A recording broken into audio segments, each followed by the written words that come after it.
તો આપણી સાથે વિદેશ બાબતના નિષ્ણાત જગદીશ વ્યાસ આપણી સાથે લાઈવ જોડાઈ ગયા છે।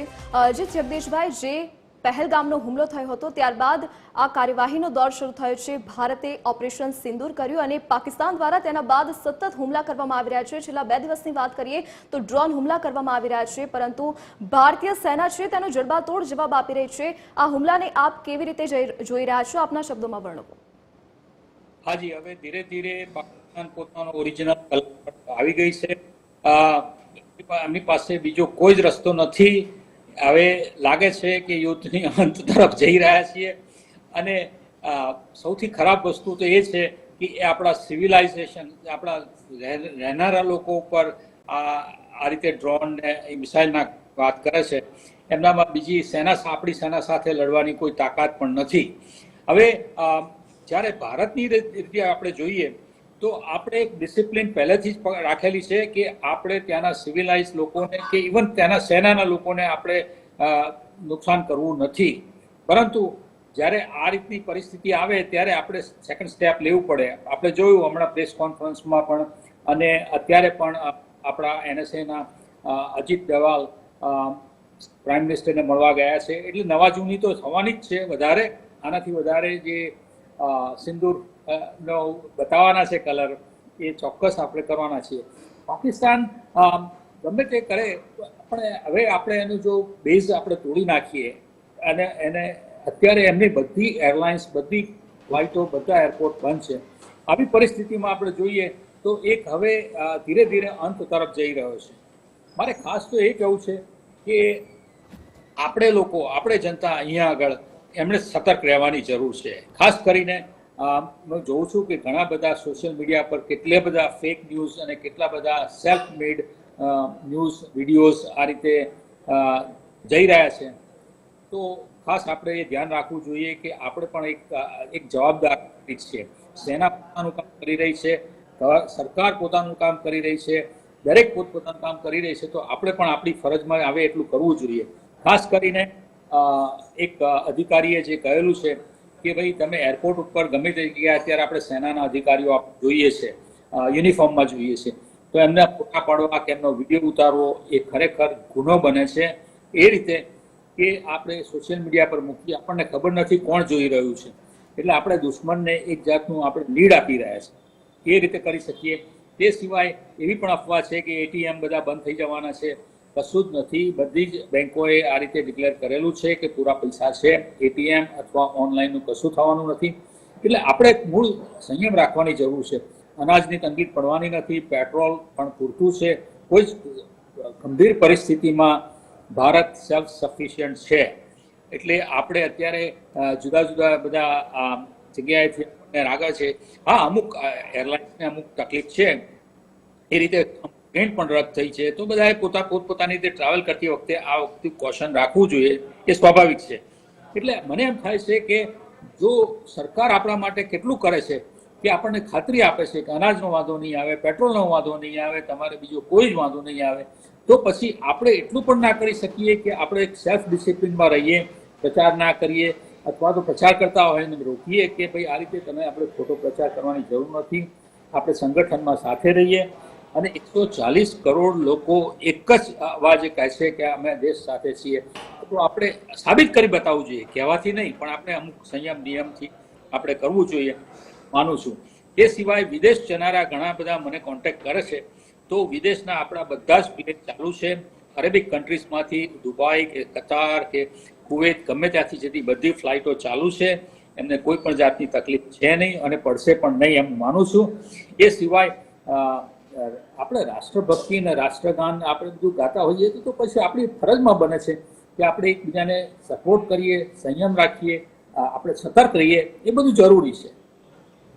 જી જગદીશભાઈ, જે પ્રમાણે આપે કહ્યું કે જવાબદારી સૌ કોઈની છે, લોકોની પણ જવાબદારી છે। સરકાર તંત્ર પોતાનું કામ કરી રહ્યું છે, BSF જવાનો પોતાનું કામ કરી રહ્યા છે, પોલીસ પોતાનું કામ કરી રહી છે, સૈનિકો પોતાનું કામ કરી રહ્યા છે, પણ લોકો અત્યારે અફવાઓથી દૂર રહે, પોતાની સલામતીનું ધ્યાન રાખે અને જે ખોટી પોસ્ટ કરવામાં આવી રહી છે, લોકોને ધ્યાન બીજી તરફ દોરવાની તે પણ લોકોએ ન કરવું જોઈએ. અને ખાસ કરીને આ હુમલાની વાત કરવામાં આવે તો હુમલો જ્યારે થતો હોય છે, યુદ્ધ જેવી પરિસ્થિતિ જ્યારે દેશમાં સર્જાતી હોય છે, ત્યારે ખાસ આર્થિક નુકસાન દેશને થતું હોય છે. ત્યારે ભારત અને પાકિસ્તાનની જે સ્થિતિ જોવા મળી રહી છે, પાકિસ્તાન તરફની જો વાત કરીએ તો પાકિસ્તાન હાલ આર્થિક સંકળામણમાં છે. અને આવી સ્થિતિમાં જો આવી પરિસ્થિતિ યુદ્ધની સર્જાઈ રહી છે તો કેટલું ભારતને નુકસાન અને કેટલું પાકિસ્તાનને નુકસાન પહોંચશે?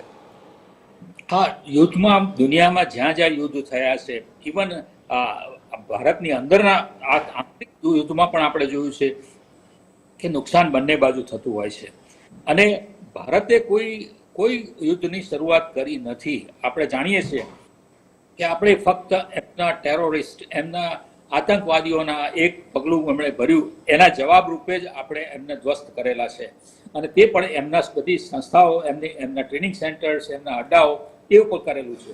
આપણે કોઈ પણ ત્યાંના નાગરિકોને હેરાન કર્યા નથી કે ત્યાંની ઇવન સેનાના માણસોને પણ આપણે કર્યા નથી.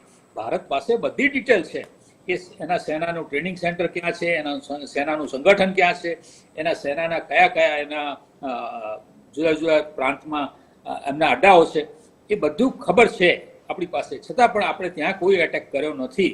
આપણે એ જ માનીએ છીએ કે ભાઈ ત્યાંથી એ એટેક કરતા હોય એ બેઝ આપણે તોડી નાખવા, અથવા તો જંગી ટેરોરિસ્ટના બધા સંસ્થાઓ ટ્રેનિંગ મળે છે જ્યાં તૈયાર થાય છે એ ત્યાં મૂળમાંથી આપણે ઉડાડવા. બાકી આ ભારતે હંમેશા યુદ્ધનો હજી યુદ્ધ તરીકે વ્યાખ્યા આપી જ નથી અને આપવાના નથી.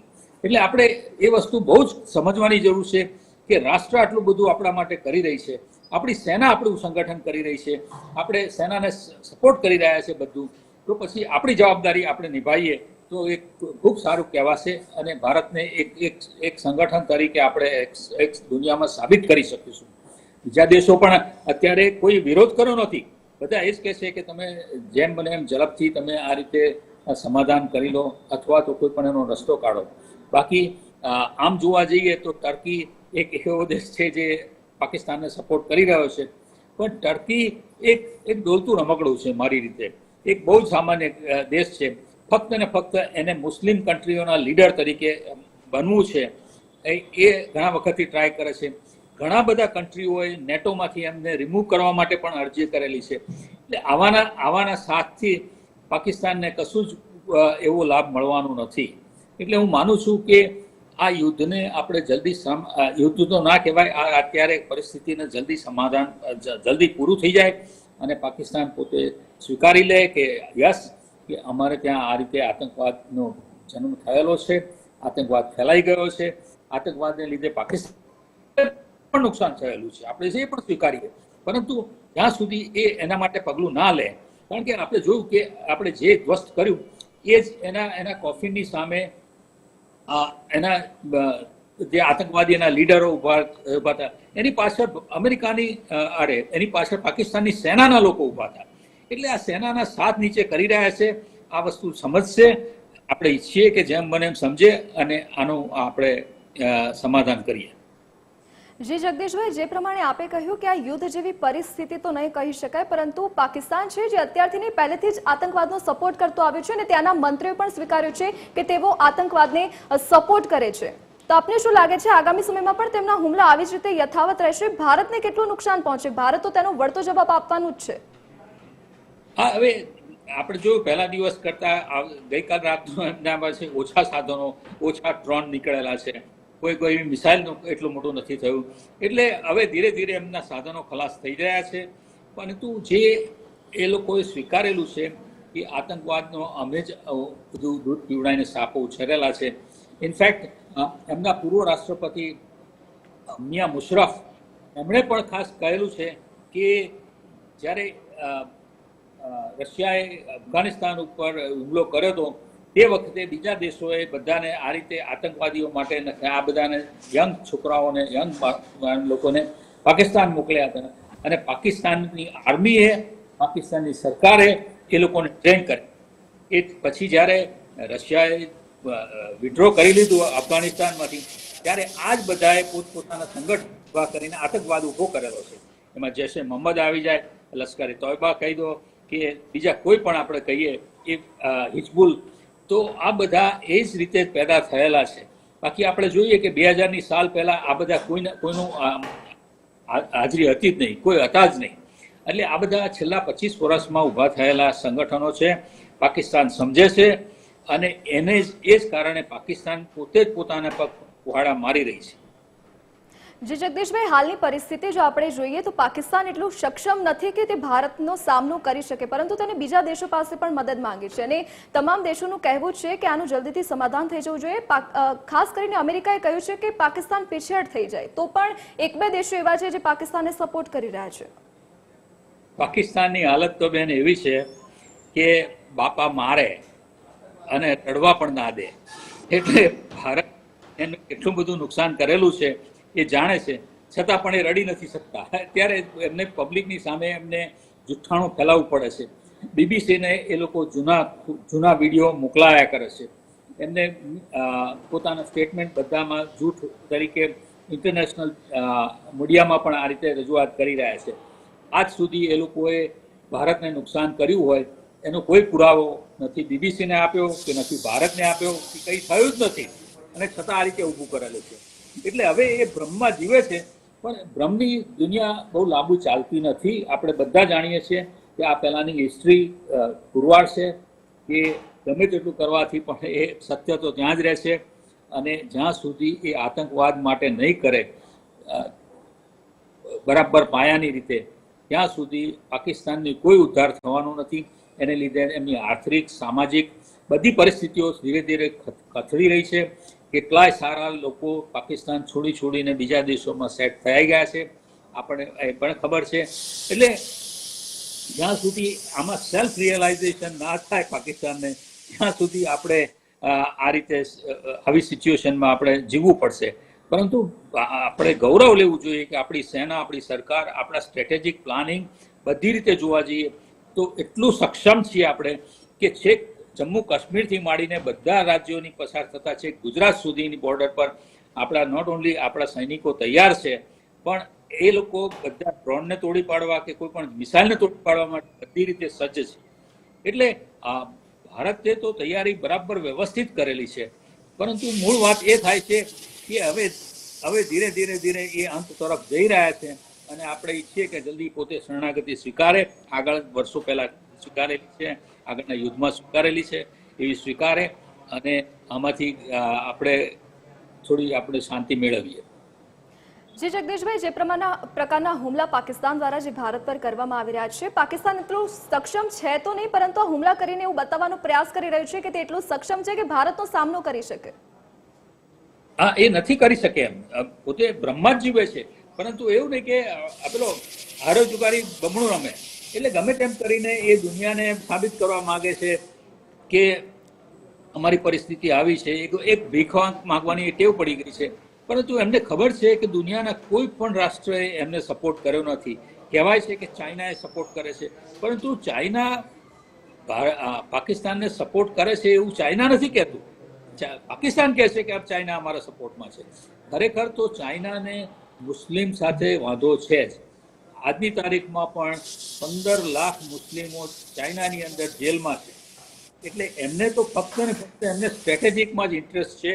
એમને પાકિસ્તાનની એવી પોઝિશન છે કે જ્યાં એમને ઇન્ટરેસ્ટ છે એટલો જ પૂરતો છે. 15,000 એન્જિનિયર્સ અત્યારે પાકિસ્તાનમાં આ જ કરે. બાકી યુદ્ધ માટે પાકિસ્તાનને ચાઇનાને પોતાને જેટલા બધા પ્રોબ્લેમ છે કે એ પ્રોબ્લેમ સોલ્વ કરવામાં જ અત્યારે પ્રાયોરિટી છે. ચાઇનાને પોતાની મુશ્કેલીઓ છેલ્લા 2 મહિના 3 મહિનાથી થયેલી છે.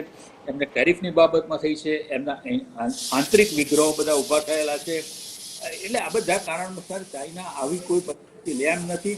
ચાઇનાએ ન્યુટ્રલ જ રહેવું પડશે. એટલે આ પાકિસ્તાને માને છે કે ચાઇના સપોર્ટમાં છે, પણ એ લીધેલા સાધનો બધા અત્યાર સુધી પાડ્યા. અને આપણે જોયું કે એમના જેટ પણ આપણે તોડી પાડેલા છે, એમના ડ્રોન પણ તોડી પાડેલા છે, ઇવન ટર્કીએ મોકલેલા ડ્રોન પણ આપણે તોડી પાડેલા છે. એટલે આપણે પૂરું બતાવી દીધેલું છે કે આપણે સક્ષમ છીએ.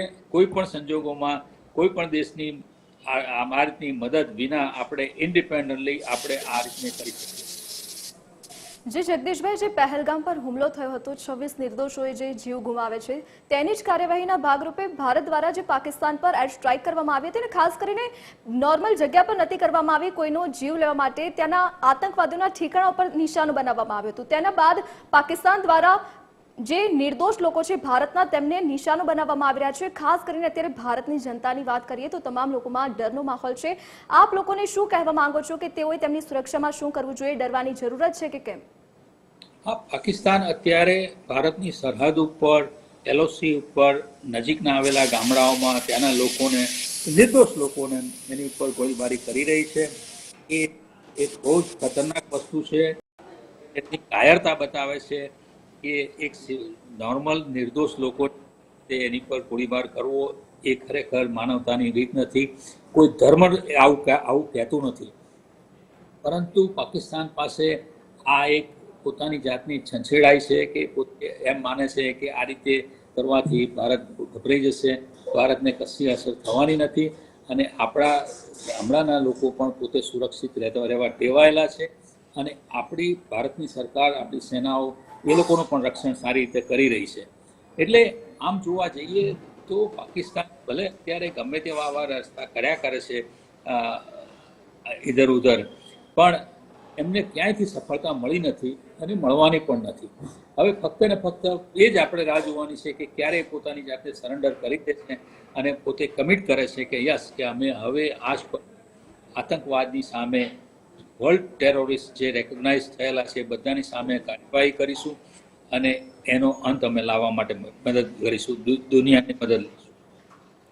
જે જગદીશભાઈ, જે ભારત દ્વારા પાકિસ્તાન પર એર સ્ટ્રાઇક કરવામાં આવી હતી, ત્યારે ભારતની અપેક્ષા હતી જ કે પાકિસ્તાન દ્વારા આ પ્રકારનું કોઈ કૃત્ય કરવામાં આવશે, હુમલાનો પ્રયાસ કરવામાં આવશે, અને તેના જ ભાગરૂપે મોક ડ્રીલ પણ યોજી હતી. દેશભરમાં, ગુજરાતમાં પણ અલગ અલગ જગ્યા પર મોક ડ્રીલ યોજવામાં આવી હતી, લોકોને માહિતગાર કરવામાં આવ્યા હતા. તે અત્યારે કામ આવી રહ્યું છે, કેમ કે અત્યારે કેટલી જગ્યા પર જે ડ્રોનથી હુમલો કરવામાં આવી રહ્યો છે, બ્લેકઆઉટની સ્થિતિ સર્જાય છે. લોકોએ ડરવાની જરૂરત નથી. તે તમામ પ્રકારની માહિતી પહેલા જ સરકાર દ્વારા લોકોને આપી દેવામાં આવી હતી. અત્યારે તે વસ્તુ લોકોને હેલ્પફુલ થઈ રહી છે. હા, સતર્કતા રહેવા માટે ભારતે આ રીતનો મોક ડ્રીલનો પ્લાન કર્યો હતો. આ મોક ડ્રીલ બાબતમાં જોઈએ કે ઘણા લોકોએ તર્ક વિતર્ક કર્યા હતા કે અત્યારે જીપીએસ સિસ્ટમ તો એટલી સારી છે કે તમે એક નાના ટેબલ સુધી આપણે પહોંચી શકીએ એમ છે, તો પછી મોક ડ્રીલની શી જરૂર છે? મોક ડ્રીલ એક સરકાર તરફથી એક એવું પગલું હતું કે જેમાં જનતા પોતે ઇન્વોલ્વ થાય, પોતે સમજે શું છે, કઈ ખરાબમાં ખરાબ પરિસ્થિતિમાં કઈ રીતે આપણે સતર્ક રહેવું, આપણે સેફ રહેવું, આપણા ફેમિલીને, આપણી સમાજને કઈ રીતે આપણે સેફ રાખવો, એટલા માટે કરેલું છે. અને મને એમ થાય છે કે હું કડવા શબ્દોમાં કહું કે આ મોક ડ્રીલ સરકારમાંથી કેટલા હજારો વોલન્ટિયર્સ, ફાયર ડિપાર્ટમેન્ટ, કેટલા બધા ડિપાર્ટમેન્ટ લોકોએ મહેનત કરેલી છે, તે છતાં પણ લોકો આની પર તર્ક કરેલા. અને મને યાદ છે એ દિવસે સાંજે 8:30 વાગે હું પણ એક સ્ટુડિયોના ડિબેટમાંથી હું જ્યારે પાછો આવતો હતો ઘરે, ત્યારે મેં જોયું કે અમદાવાદમાં આપણે બહુ જ લોકોએ ખૂબ સારો સપોર્ટ આપ્યો છે. એસજી હાઈવે પર બધું જ બંધ હતું, પણ મારે કહેવું પડે કે ફક્ત ને ફક્ત 2 જગ્યાએ મેં એવું જોયું કે એ લોકોએ ચાલુ રાખી હતી લાઇટ, અને પોતે એના માટે કોઈ કરવા તૈયાર નહોતા, સાંભળવા તૈયાર નહોતા. વેસ્ટ સાઇડ જે કપડાનો બહુ મોટો શોરૂમ છે એસજી હાઈવે પર, એક જ જગ્યા એવી હતી આખા એસજી હાઈવે પર કે જેની લાઇટો ચાલુ હતી. આલ્ફા 1 મોલ એ પણ આખી રાત ચાલુ રહ્યો હતો લાઇટ સાથે. એટલે હું એમ કહું છું કે જો સરકાર આપણા માટે આટલું બધું કરતી હોય, આપણી આટલી બધી ધ્યાન રાખતી હોય, ઇવન નાગરિક સંરક્ષણ હેઠળ એ લોકોએ એક બજેટ કરેલું છે અને દરેક રાજ્યને એના પાવર્સ આપેલા છે, તો આટલી હદ સુધી કર્યું હોય તો આપણે એક અડધો કલાક આપણે લાઇટ બંધ ના કરી શકીએ? એટલે આપણે આ જ વસ્તુની જરૂર છે કે જો આપણે ભારતને શ્રેષ્ઠ ગુરુની વાતો કરીએ છીએ, આપણે આટલા બધા એના ગીતો બનાવીએ છીએ, તો આપણે એના માટે કરવું પડશે. એના માટે થોડીક આપણે ભોગ આપવો પડશે, થોડી મહેનત વધારે કરવી પડશે. તો 3જા નંબરની ઇકોનોમી કરવી હોય તો બધી રીતે આપણે થોડું વધારે કામ કરવું પડશે, થોડી વધારે સતર્કતા રાખવી પડશે, થોડું વધારે એનર્જી સેવ કરવી પડશે, ગ્રીન ભારત ઊભું કરવું પડશે. એટલે ઘણા બધા આપણા એવા છે કે જેમાં આપણે ભાગ લેવો પડશે, તો જ આપણે કરી શકીએ. બાકી તો વાતો જ રહેશે કે આટલા વિશ્વગુરુ થવાના છે, આ થવાનું છે. એના માટે કરવું પડે. અને જ્યારે કોઈ પણ પ્રોગ્રેસ કરવો હોય તો એનો સંઘર્ષ કરવો પડે, એનો ભોગ આપવો પડે. ઇતિહાસ ગવાહ છે. અને એ સિવાય પણ ભારતે અત્યારે જે છેલ્લા 10-15 વર્ષમાં જે રીતે પ્રોગ્રેસ કર્યો છે એ પ્રોગ્રેસ કન્ટિન્યુ કરવા માટે આપણે 140 કરોડ લોકો સક્ષમ છે. ફક્ત ને ફક્ત આપણે આપણી જાતને કમિટ કરવાની જરૂર છે, સેલ્ફ ડિસિપ્લિનની જરૂર છે, તો જ આપણે આ રીતે કરી શકીશું. પછી આમાં યુદ્ધ હશે કે આપણે આર્થિક પરિસ્થિતિ હશે કે કોઈ પણ પરિસ્થિતિમાં આપણે બહુ સક્ષમ રીતે જો વિશ્વમાં આપણે આગળ વધવું હોય તો કરવું પડશે. આ મારું પર્સનલ ઓપિનિયન છે. જી જગદીશભાઈ, સરકારે તો પોતાનું કામ કર્યું છે, લોકોએ પણ સમજદારી બતાવી હતી, સપોર્ટ ખૂબ જ જોવા મળ્યો છે, લાઇટો બંધ રાખી હતી, મોક ડ્રીલનો પણ સહયોગ કર્યો હતો. ખાસ કરીને હુમલાની જો વાત કરવામાં આવે તો સરહદી વિસ્તારો છે, દરિયાકાંઠાના વિસ્તારો છે, તેવા વધારે જોખમ જોડાઈ રહ્યું છે, ત્યાંના વિસ્તારોને એલર્ટ કરવામાં આવ્યા છે. શું કહેવા માંગશો? એમાં ખાસ તો એવું છે કે એલર્ટ તો આપણે કરવું જ જોઈએ. આ એક જાતની આપણી પ્રોસેસ છે કે ક્યાંય પણ યુદ્ધ કે કોઈ પણ પરિસ્થિતિ આવે ત્યારે આપણે એલર્ટ થવું જોઈએ. અને પાકિસ્તાન અને ભારત વાત કરીએ તો આપણો બહુ જ મોટો વિશાળ પાર્ટનરશિપ છે. એટલે ઇન ધ સેન્સ કે એટલું મોટું એરિયા છે કે જેમાં ભારતની બોર્ડર લાગે છે. તો આ સંજોગોમાં આપણે સતર્ક રહીએ, આપણા ગામડાઓને આપણે નિયમિત રૂપે.